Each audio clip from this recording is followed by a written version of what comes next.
서울 강남구청 민원실, 오후 4시. 사무적인 분위기의 민원 창구 앞, 고요한 침묵이 흐르고 있었다. 사람들이 줄을 서서 주민등록등본을 떼고 전입신고를 하고 아이 출생신고를 하며 일상적인 행정 절차를 밟고 있었다. 그 속에서 한 중년 여성이 민원 창구 앞에서 천천히 일어섰다. 그녀의 이름은 한서연, 35살. 흰색 린넨 원피스에 검정색 플랫 슈즈, 단정한 단발머리. 그녀는 교양 있는 서울 여성의 전형처럼 보였다. 그러나 그날 그녀가 한 행동은 아무도 예상하지 못했다. 한서연 씨, 이혼신고서 확인되셨으면 도장 찍어주시겠어요? 담담한 공무원의 목소리에 그녀는 조용히 고개를 끄덕였다. 옆자리에 앉아있는 남자, 그녀의 남편 이준호가 서류를 들고 그녀를 바라보았다. 준호의 눈빛은 복잡했다. 뭔가 미안한 듯하면서도 이 상황을 끝내고 싶다는 강한 결심이 느껴졌다. 그의 왼쪽에는 또 다른 여성이 앉아 있었다. 그녀는 한서연의 여동생, 한지수였다. 그리고 그녀의 배는 분명하게 부풀어 있었다. 임신 6개월 차였다. 순간 민원실의 시간이 멈춘 듯했다. 몇몇 사람이 그 광경을 보고 속삭였다. 저 사람, 임신한 동생 데리고 이혼하러 왔대. 진짜야? 영화야 뭐야? 그때였다. 서연은 갑자기 자신의 가방에서 작은 스피커를 꺼냈다. 그리고 조용히 핸드폰을 연결하더니 음악을 재생했다. 잔잔한 피아노 선율이 흘렀다.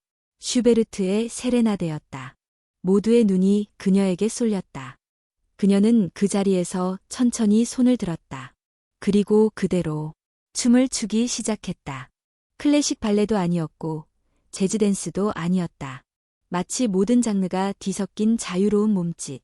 감정이 흐르는 춤, 절제되었지만 무너지지 않은 익힌 아름다움을 되찾는 듯한 움직임. 처음에는 민원실 직원들도 놀라 멈칫했다. 그러나 그녀의 춤은 조용히, 그러나 단호하게 말을 하고 있었다.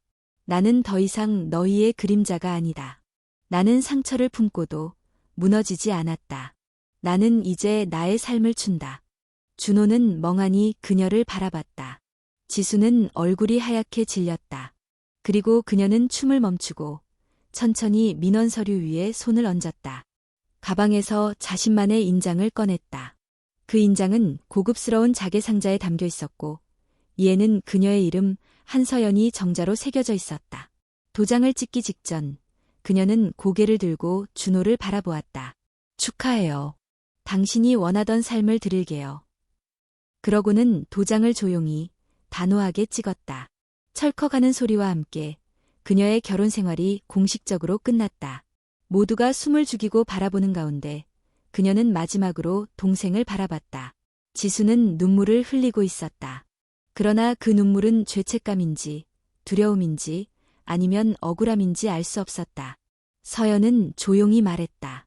지수아, 나는 너를 미워하지 않아. 하지만 앞으로 내 인생에는 내가 없어. 말없이 서연은 가방을 메고 돌아섰다. 민원실 문을 열고 나가던 순간 한 아이가 그녀를 향해 말했다. 이모, 춤이 정말 예뻤어요. 서연은 잠시 멈춰서 그 아이를 바라봤다. 그리고 살며시 웃었다. 그녀가 지난 몇 달간 어떤 시간을 견뎌왔는지 그 누구도 알지 못했다. 그러나 그녀는 지금 세상에서 가장 아름답게 걸어가고 있었다. 민원실의 문이 닫히고 피아노 음악은 멈췄다. 하지만 그날 그녀가 춘 춤은 그곳에 있던 모두의 가슴에 남았다. 그리고 아무도 몰랐다.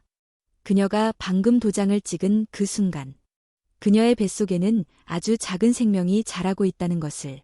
몇 달 전 늦은 겨울의 서울은 유난히 매서운 바람이 불었다. 한서연은 아침부터 병원에 가는 내내 두 손을 꼭 쥐고 있었다. 건국대 병원 여성의학센터, 늘 깨끗하게 정리된 그곳의 대기실은 그녀에게 익숙한 풍경이었다. 결혼한 지 5년, 그녀는 정기적으로 난임 치료를 받으며 매번 희망과 절망 사이를 오갔다. 그날도 마찬가지였다. 하지만 이번에는 무언가 다르다는 걸 그녀는 본능적으로 알고 있었다.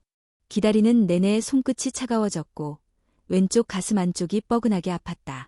한서연 씨, 들어오세요. 의사의 말에 그녀는 숨을 들이쉬고 진료실 문을 열었다. 의사는 이전보다 더 진지한 얼굴로 그녀를 맞이했다. 컴퓨터 화면을 바라보다가 조심스럽게 고개를 돌렸다. 한서연 씨. 결과가 나왔습니다. 안타깝지만 난소 기능이 급격히 저하되고 있어요. 지금 상태로는 자연 임신은 거의 불가능하고 시험관 시술도 성공 확률이 5% 이하입니다. 서연은 한순간 아무 말도 할 수 없었다. 의사의 입이 움직이는 동안 그녀는 마치 유리방 안에 갇힌 기분이었다. 소리는 들리지만 현실감은 없었다. 의사의 말은 멀리서 들려오는 바람 소리처럼 흩어졌다. 혹시 냉동 난자 계획은 있으신가요? 아니요. 없어요. 병원을 나오는 길, 눈이 내리고 있었다. 도시의 회색빛 속에서 하얀 눈은 마치 그녀의 슬픔을 가리는 커튼 같았다. 주차장에 멍하니 서 있다가 그녀는 핸드폰을 꺼내 남편 이준호에게 전화를 걸었다. 오빠, 진료 끝났어. 집에 가는 중이야. 그래. 나중에 외기하자. 지금 회의 중이야. 전화를 끊자마자 눈물이 왈칵 쏟아졌다.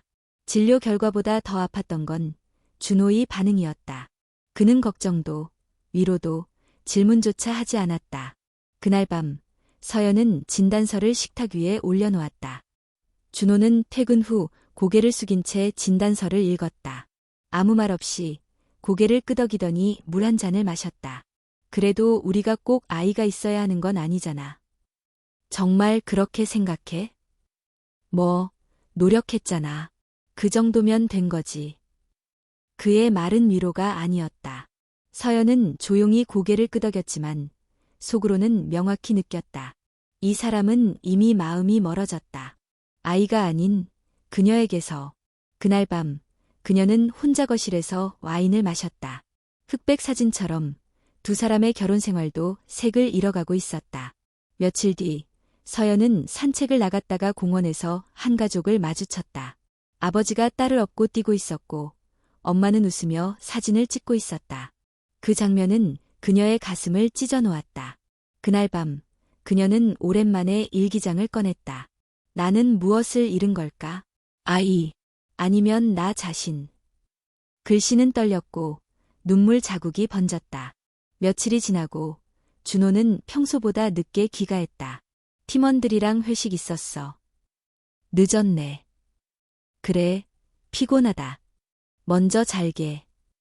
그날 이후 그는 점점 더 집에 머무는 시간이 줄어들었다.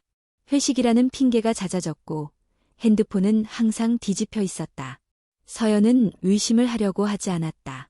그러나 본능은 이미 진실을 알고 있었다. 그리고 어느 날 그녀는 드디어 이 집에 새로운 사람이 들어올 것이라는 말을 듣게 된다.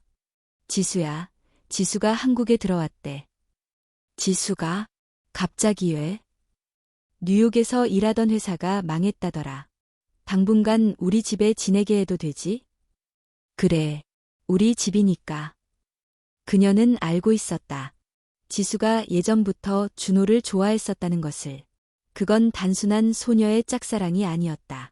그리고 그 기억은 이제 현실로 되살아나려 하고 있었다.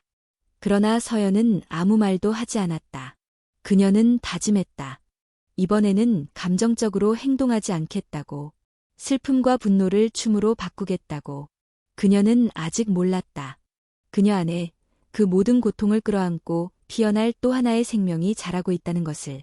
그리고 이 결심은 그녀를 단순한 피해자가 아닌 진짜 주인공으로 바꿔놓을 첫 번째 걸음이었다. 한지수가 집에 돌아온 날은 평일 오후였다. 봄 햇살이 부드럽게 퍼지던 날이었지만 한서연에게 그날은 유독 음울했다. 지수는 늘 그랬다. 밝고 화려하고 어딜 가든 주목을 받는 사람. 어릴 적부터 그런 동생을 보며 서연은 늘 한 발짝 뒤에 서 있었다. 그녀는 조용하고 책임감 있는 첫째 딸이었고 지수는 자유롭고 사랑받는 둘째였다. 지수는 입구에 들어서자마자 캐리어를 내려놓고 환하게 웃었다. 언니, 집 냄새 너무 그리웠어. 언니 요리 먹고 싶었어 진짜. 서연은 억지로 미소를 지었다. 그래, 오래 비행하느라 피곤했지? 방은 예전에 쓰던 방 그대로야. 지수는 옷을 갈아입고 거실에 나와 앉았다. 소파에 앉자마자 무릎을 털썩 접고 앉으며 말했다. 준호 오빠는 아직 퇴근 안 했어? 곧 올 거야. 나 진짜 그 오빠 보고 싶었는데. 하하, 말하자면 웃긴데. 언니, 나 예전엔 오빠한테 조금 설렜던 거 알지? 서연은 웃지도 놀라지도 않았다. 그녀는 단지 고개를 끄덕였다. 알고 있었어.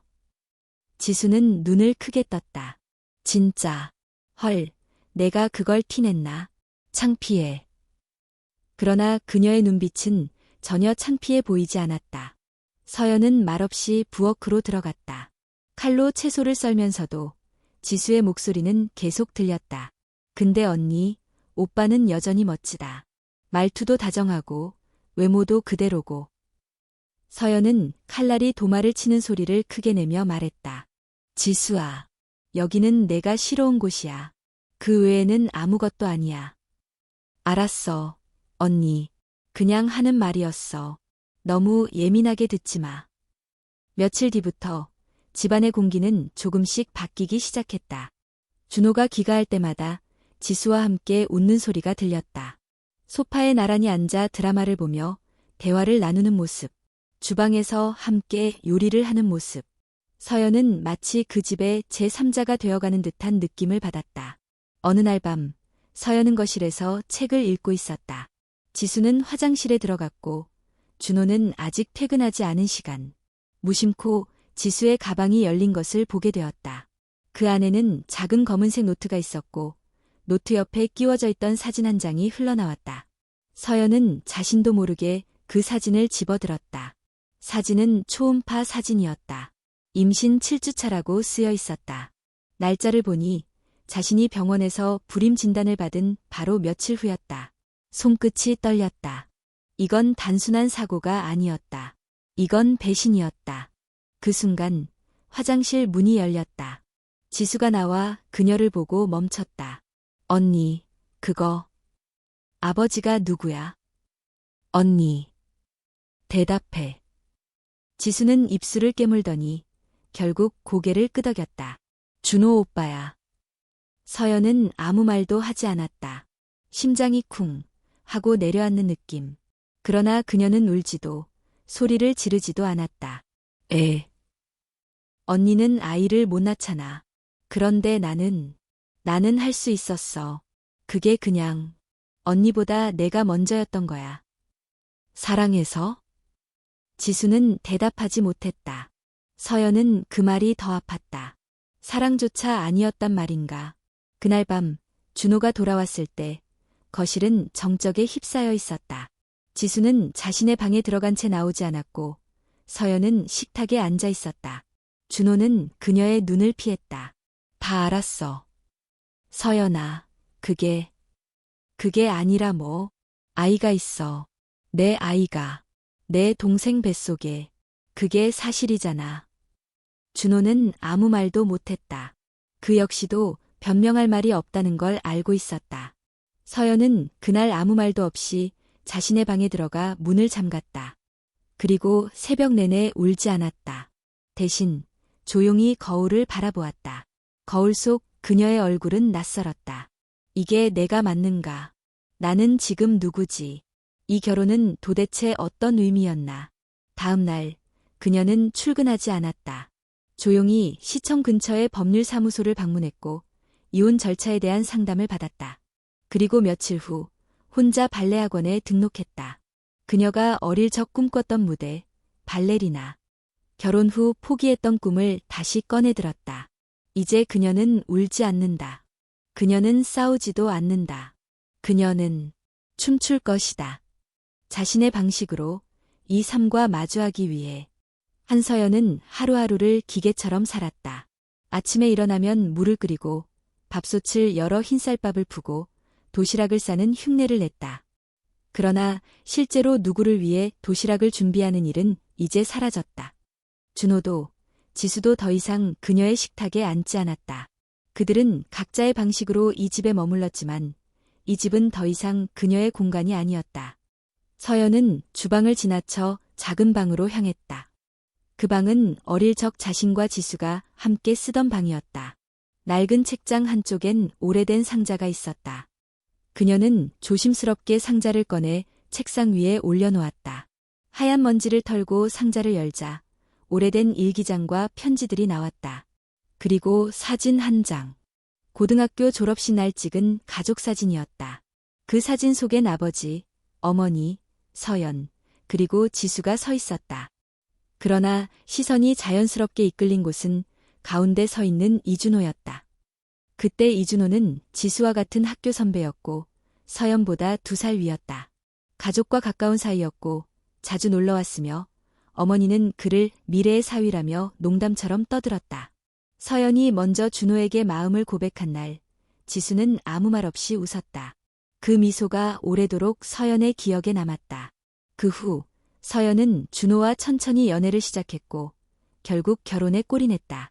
지수는 축의금을 가장 많이 보냈고 결혼식 날 가장 화려한 드레스를 입고 사진을 찍었다. 모두가 행복해 보였다. 하지만 그 행복 뒤엔 말하지 못한 감정들이 층층이 쌓여 있었던 것이다. 서연은 일기장을 펼쳤다. 2013년 5월 10일. 지수가 준호 오빠를 좋아했던 건 어쩌면 오래전부터였는지도 모른다. 내가 그 마음을 외면했을 뿐이다. 나는 항상 지수를 이해한다고 믿었지만 어쩌면 그녀는 단 한 번도 나를 이해한 적이 없었는지도. 그녀는 눈을 감았다. 과거는 이제 돌아오지 않지만 과거가 남긴 자국은 몸속 어딘가 깊이 새겨져 있었다. 며칠 후 서연은 조용히 지수의 방문을 두드렸다. 문이 열리고 지수가 살짝 당황한 얼굴로 그녀를 맞이했다. 서연은 조용히 손에 든 봉투를 건넸다. 이건 무슨? 내가 엄마한테 받은 유산 정리한 거야. 그중 내 몫이 없다는 건 알고 있어. 하지만 그건 엄마의 결정이었고 나는 그 결정을 따랐을 뿐이야. 그래도 이건 내가 너에게 주고 싶은 거야. 지수는 봉투를 받아들고 눈을 피했다. 언니, 난 그런 걸 바라지 않았어. 바라지 않았는데 왜 가졌어? 서연의 목소리는 조용했지만 단호했다. 지수는 말없이 고개를 숙였다. 서연은 돌아서려다 멈춰섰다. 지수아, 예전엔 우리가 참 많이 웃었지. 넌 항상 나보다 앞서갔고 나는 내 그림자를 따라가며 살았어. 그게 억울하지는 않았어. 그냥 그게 우리가 맞는 위치인 줄 알았거든.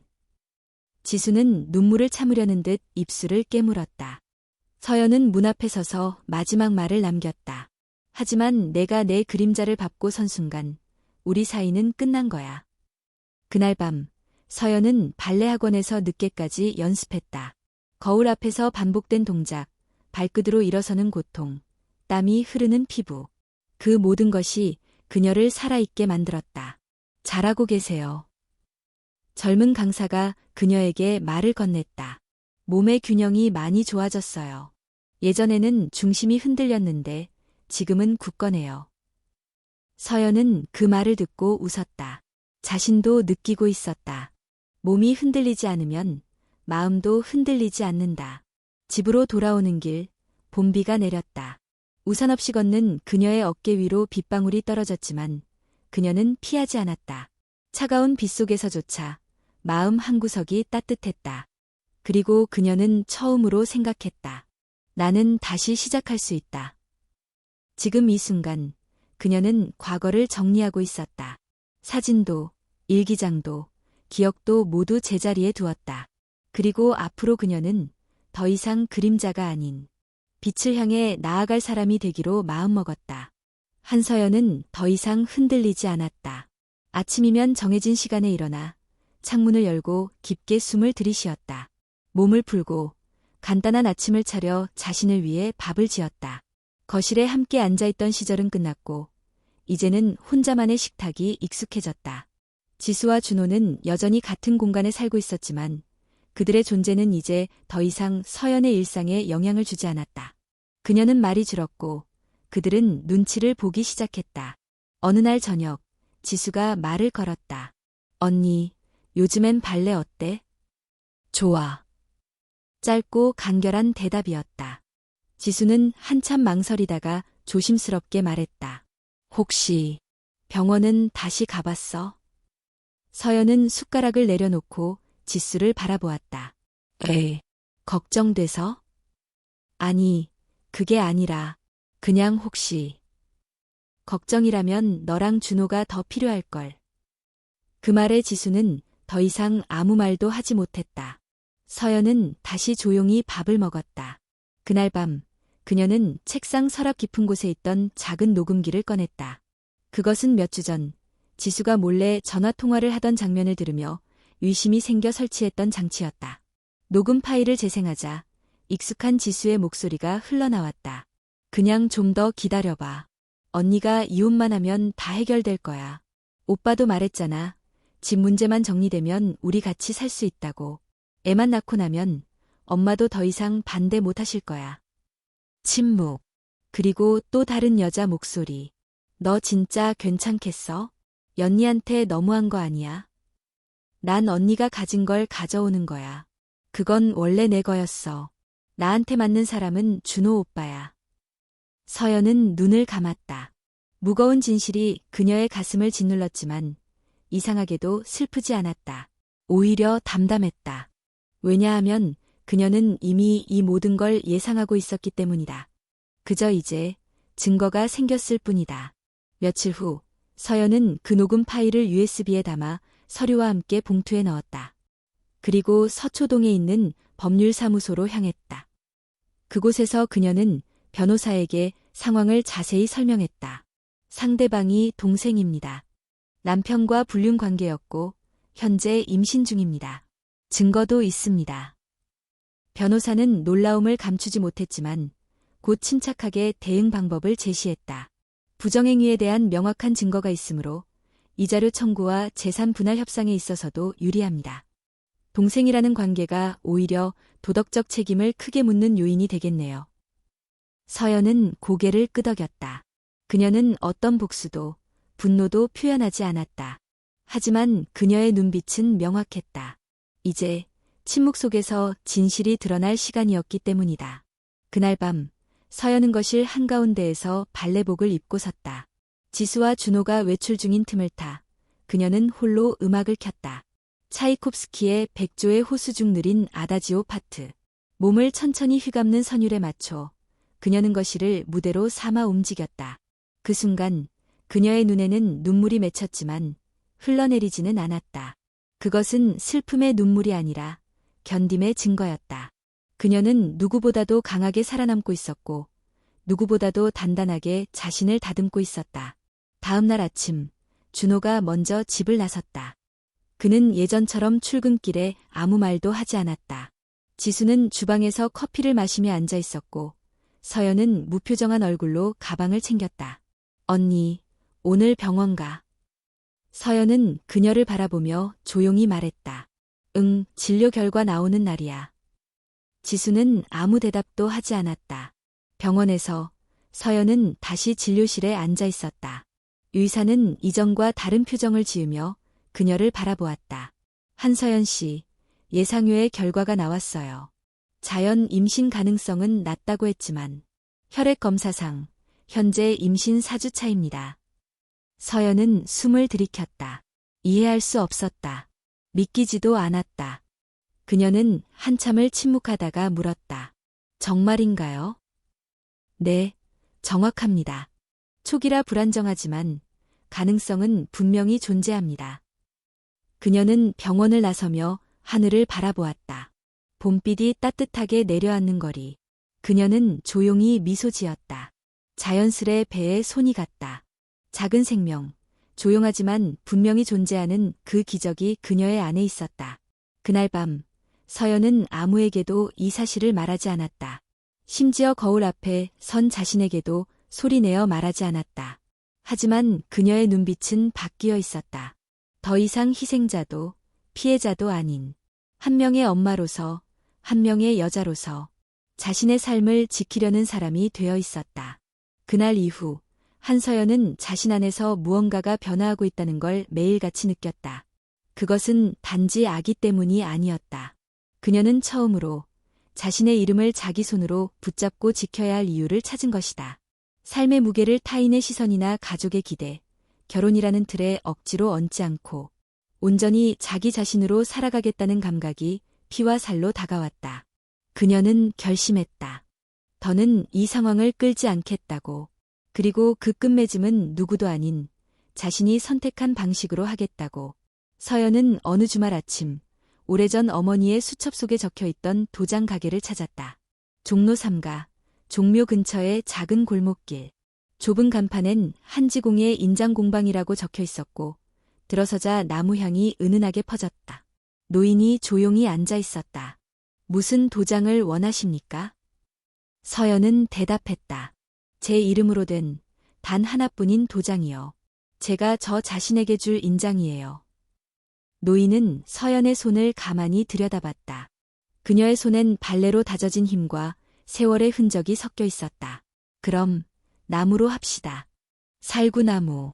이 나무는 단단하면서도 결이 곱고 조용히 향이 나지요. 며칠 후 그녀는 공방을 다시 찾아가 도장을 건네받았다.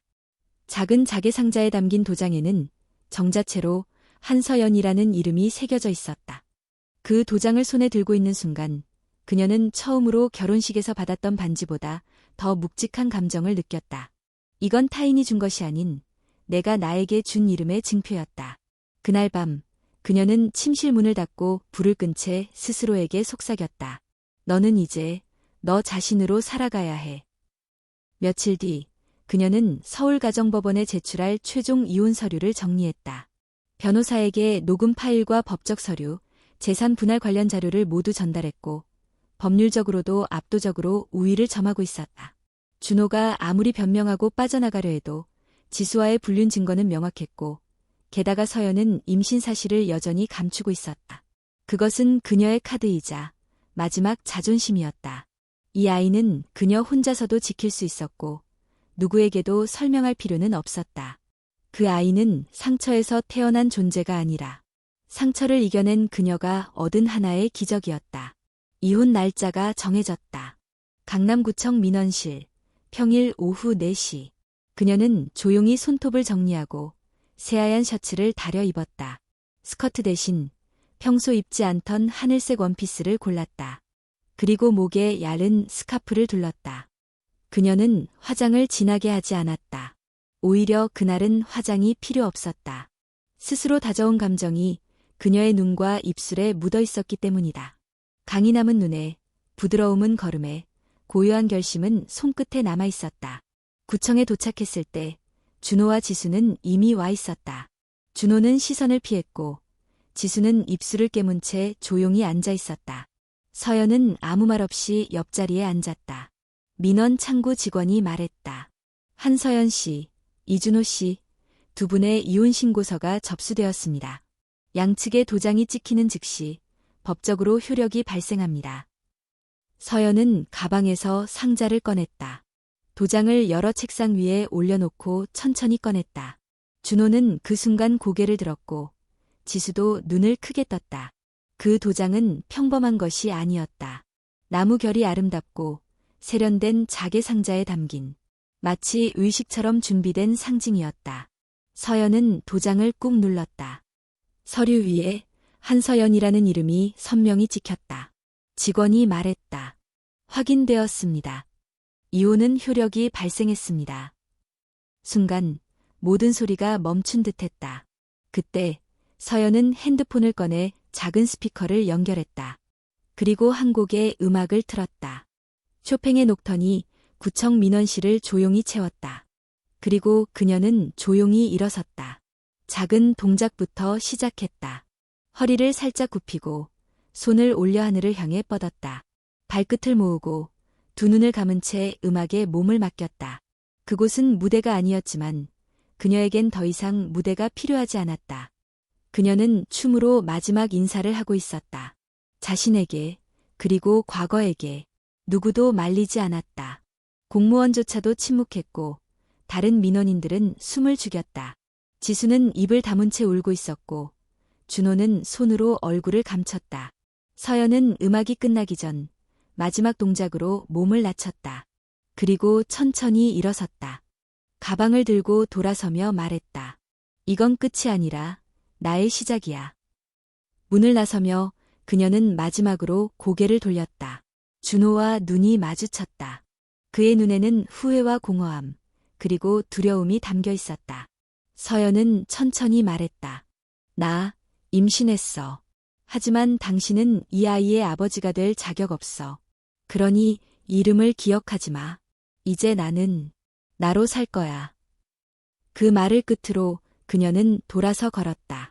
문이 닫히는 소리, 그리고 고요. 그녀는 구청 계단을 내려오며 작은 미소를 지었다.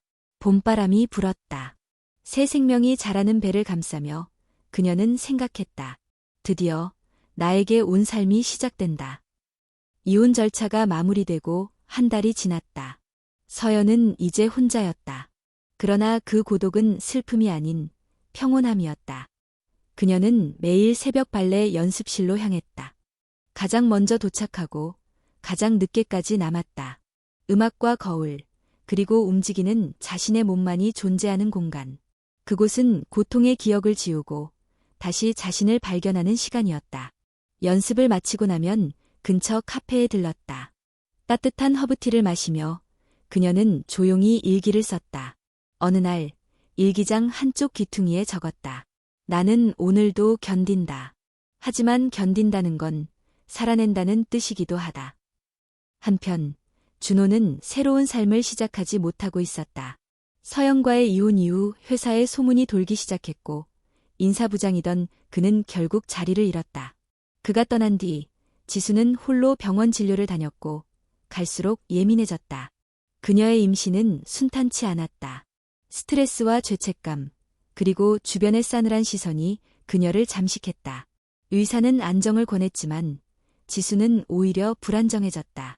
서연의 부재가 만든 빈자리는 단순한 공간이 아니라 감정의 구멍이었다. 지수는 자주 거울을 보았다. 그리고 스스로에게 물었다. 내가 진짜 원했던 게 이거였나? 준호는 더 이상 그녀를 따뜻하게 바라보지 않았다. 대화는 줄었고 핸드폰은 항상 무음이었다. 어느 날 저녁 지수는 말했다. 우리 이사 가자. 언니가 살던 집. 너무 숨막혀.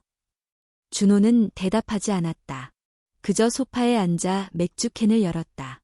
지수는 한숨을 쉬며 방으로 들어갔다. 며칠 후 지수는 병원에서 쓰러졌다. 진료 결과는 유산. 의사는 조용히 말했다. 몸 상태보다 심리적 압박이 컸던 것 같습니다. 지금은 무엇보다 안정이 필요해요.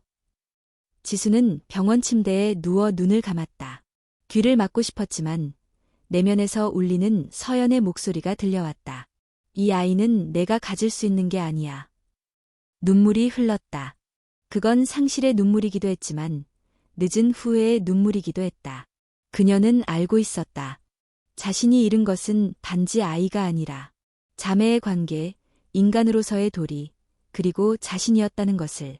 며칠 뒤 지수는 조용히 짐을 싸서 준호의 집을 나왔다. 준호는 말리지 않았다. 오히려 안도하는 눈빛이었다. 그는 이미 그녀를 필요로 하지 않았다. 그녀는 혼자가 되었고 그 고독은 차갑게 가슴을 덮었다.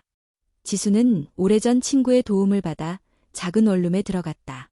낡은 건물 5층, 창문 틈으로 겨울바람이 스며드는 곳. 밤이면 이불을 두 겹으로 덮어야 겨우 잠이 들 수 있는 방. 그러나 그녀는 불평하지 않았다. 지금은 고통을 감당하는 시간이라 여겼다.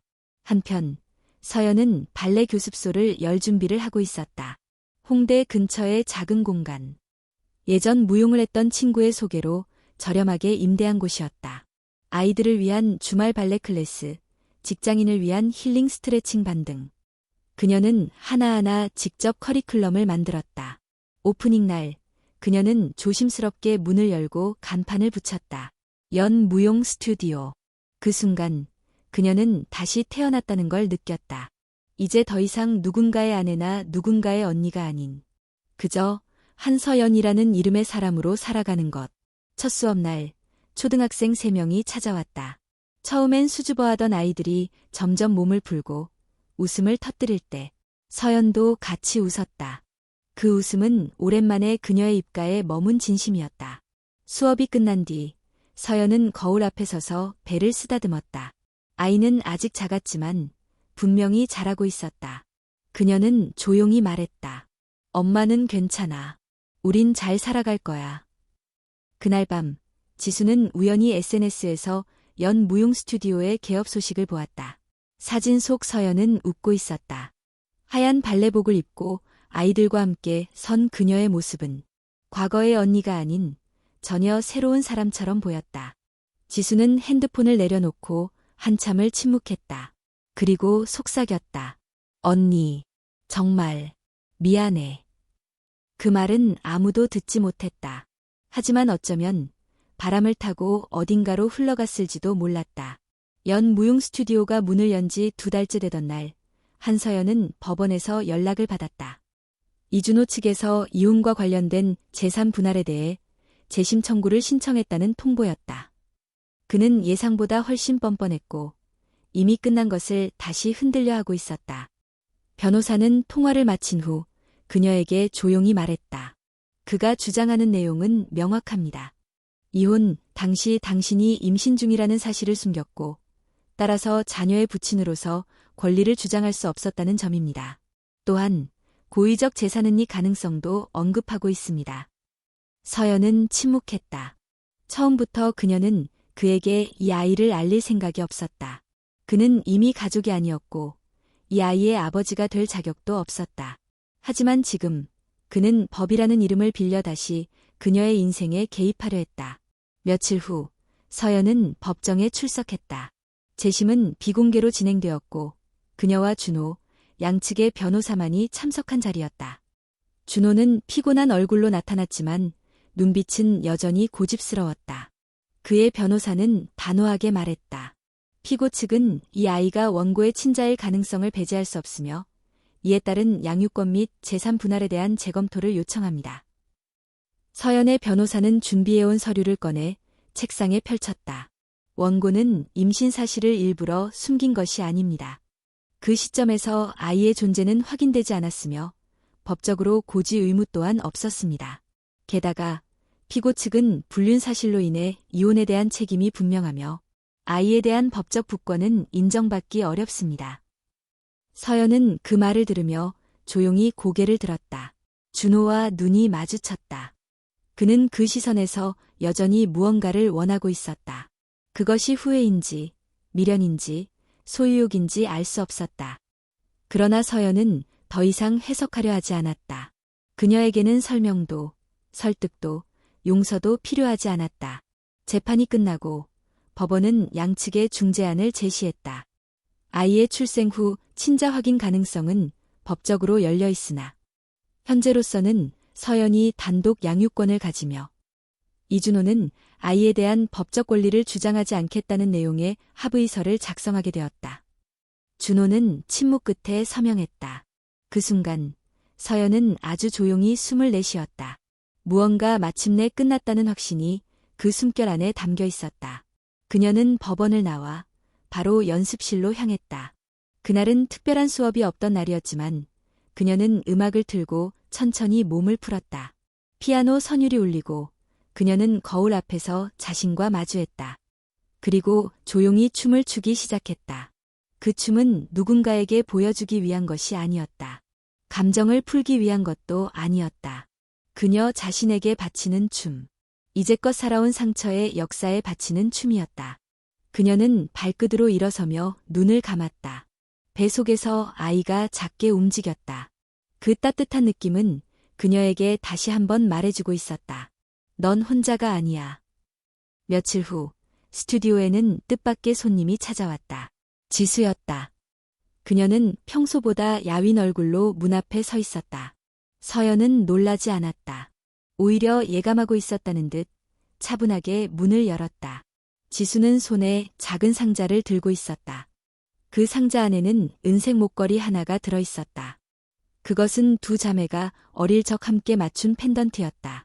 반으로 나뉘어진 하트가 맞물리는 디자인. 언니는 S, 동생은 J가 새겨져 있었다. 지수는 말했다. 이건 돌려주고 싶었어. 그때 내가 놓쳤던 것도 잃어버렸던 것도 다 이 안에 있는 것 같아서. 서연은 목걸이를 받지 않았다. 그녀는 대신 지수의 눈을 바라보았다. 거기에는 진심이 있었다. 늦었지만 그것은 진심이었다. 하지만 서연은 대답하지 않았다. 그녀는 그저 말없이 문을 닫았다. 이해도, 용서도, 복수도 아닌 그저 침묵으로 마무리되는 또 하나의 관계. 지수는 문 앞에서 한참을 서 있었다. 눈물은 흘리지 않았다. 그저 고개를 숙인 채 조용히 속삭였다. 언니, 나 정말 미안해. 서연은 안에서 조용히 벽에 기대었다. 심장은 요동쳤지만 눈은 흔들리지 않았다. 그녀는 그 순간 완전히 홀로 서 있는 자신을 느꼈다. 그리고 그것이 더 이상 두렵지 않다는 걸 깨달았다. 그날 밤 그녀는 작은 다이어리에 적었다. 마침내 나는 내 무대 위에 섰다. 누구의 시선도, 누구의 판단도 필요 없는 오직 나만의 서사 속에서 나는 나로 춤춘다. 서울은 어느새 초여름으로 접어들고 있었다. 나무엔 연두빛 잎이 무성했고 햇살은 유리창 너머로 따스하게 들어왔다.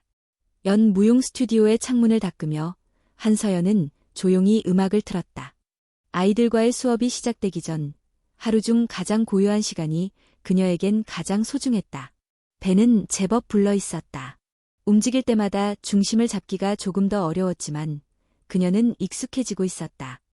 그녀는 아이를 품고 있는 자신을 더 이상 약자라고 생각하지 않았다. 오히려 이제야 진짜 강해졌다는 확신이 들었다. 아이들은 하나둘 수업에 들어왔고 그중 한 아이가 물었다. 선생님, 아기는 언제 나와요? 서연은 웃으며 말했다. 가을쯤이면 볼 수 있을 거야. 너희보다 작고 귀여운 아기가. 아이들은 웃으며 박수를 쳤다. 그 소리는 그녀에게 무엇보다 따뜻한 응원이 되었다. 그 무렵 준호는 직장을 잃고 난 뒤 재취업을 시도했지만 번번이 실패했다. 업계 내에 퍼진 사생활 문제와 도덕적 비난은 그를 점점 몰락하게 만들었다. 지인들은 연락을 피했고 투자했던 소규모 창업은 몇 달 만에 손실을 기록했다. 그의 얼굴은 초췌해졌고 머리는 부스스했다.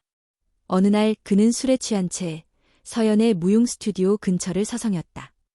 안쪽에서 아이들이 웃으며 춤추는 모습을 본 그는 몇 걸음 다가갔다. 하지만 유리창 너머로 보인 서연의 얼굴을 본 순간 걸음을 멈췄다.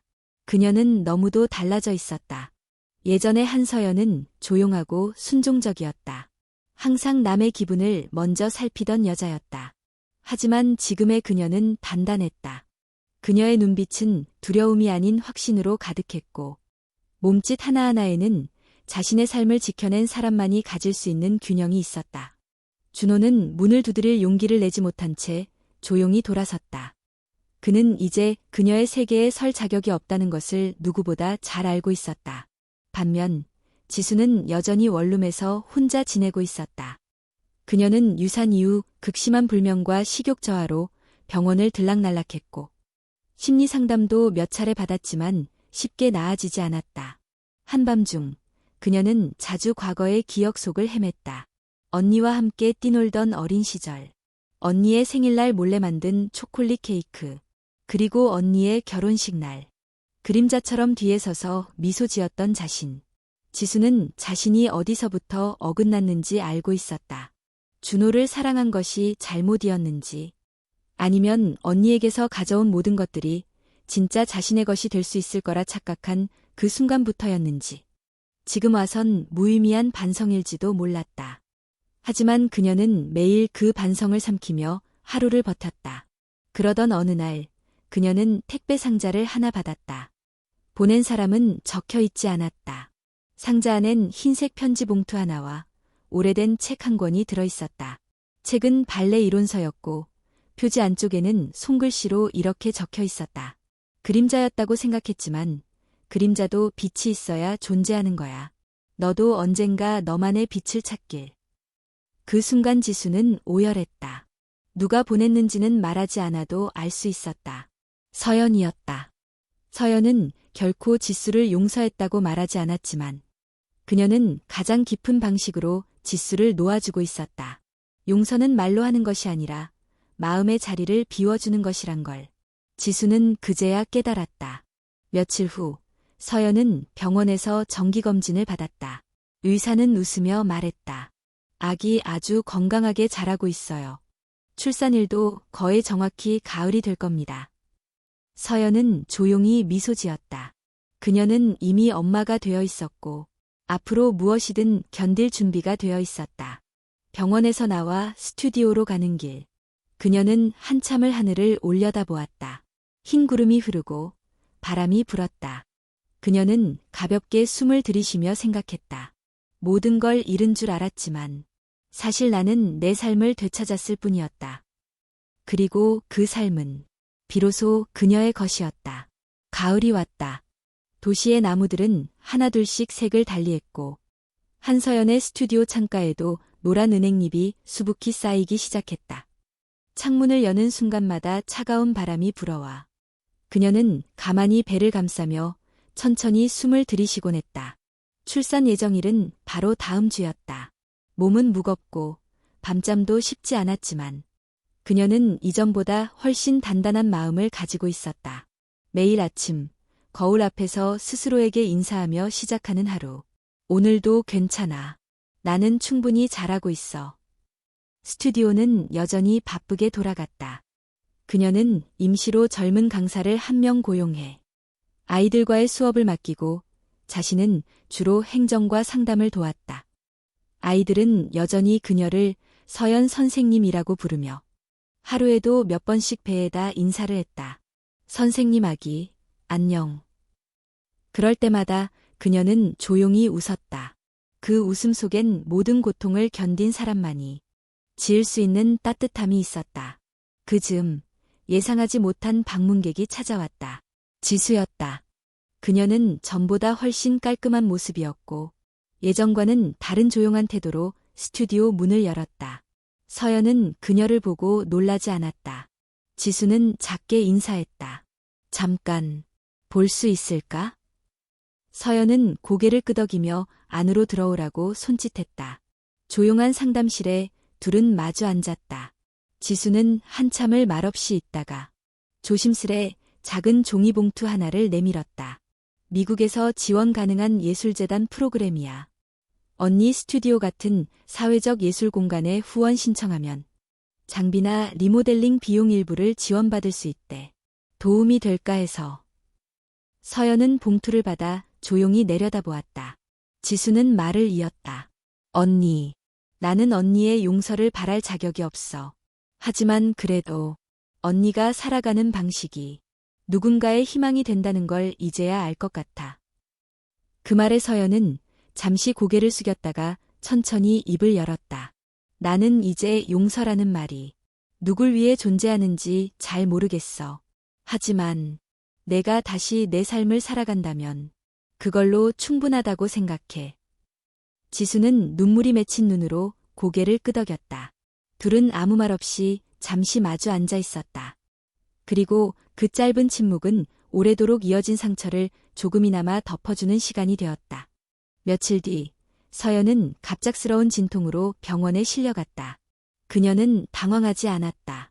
심호흡을 하며 자신을 다독였고 의사와 간호사들의 안내에 따라 천천히 출산 준비를 했다. 수술실에 들어가기 전 그녀는 손거울을 꺼내 자신의 얼굴을 한번 바라보았다. 힘들고 지친 흔적이 역력했지만 그 눈빛은 흔들림이 없었다. 이제 만나자. 너를 기다린 시간이 내게 어떤 의미였는지 너는 모를 거야. 하지만 널 안는 순간 그 모든 게 설명될 거야. 그리고 수술실 안에서 그녀는 조용히 눈을 감았다. 몇 시간 후 간호사의 부드러운 목소리가 들렸다. 아기 건강하게 태어났어요. 딸이에요. 서연은 눈을 떴다. 작은 생명이 그녀의 가슴 위에 놓였다. 세상에서 가장 작은 손, 가장 여린 숨결. 서연은 눈물을 흘렸다. 말없이, 끊임없이. 너의 이름은 하나야. 세상에 단 하나뿐인 너. 그리고 나의 삶이 다시 시작된 이유. 병원 복도 밖에는 발레학원 아이들이 그려온 카드가 붙어 있었다. 서연 선생님, 축하해요. 아기랑 행복하세요. 작은 손글씨들이 그녀의 새로운 시작을 응원하고 있었다. 며칠 후, 그녀는 아이를 안고 퇴원했다. 햇살이 부드럽게 내려오는 오후, 병원 문을 나서는 순간, 하늘은 투명했고, 바람은 따뜻했다. 그녀는 아이를 품에 안은 채 천천히 걸음을 내딛었다. 그리고 속으로 조용히 말했다. 나는 이제 완전히 나로 돌아왔다. 그리고 이 아이와 함께 나의 무대는 지금부터다. 그녀의 뒷모습은 결코 화려하지 않았다. 그러나 그 걸음은 누구보다 빛나고 있었다. 상처를 견뎌낸 이의 단단함, 그리고 사랑으로 채워질 미래에 대한 확신. 이야기는 그렇게 한 여성의 이혼으로 시작되었지만 끝은 한 사람의 탄생으로 마무리되었다. 한서연. 그녀는 이제 자신의 이름으로 자신의 삶을 춤추는 사람이다.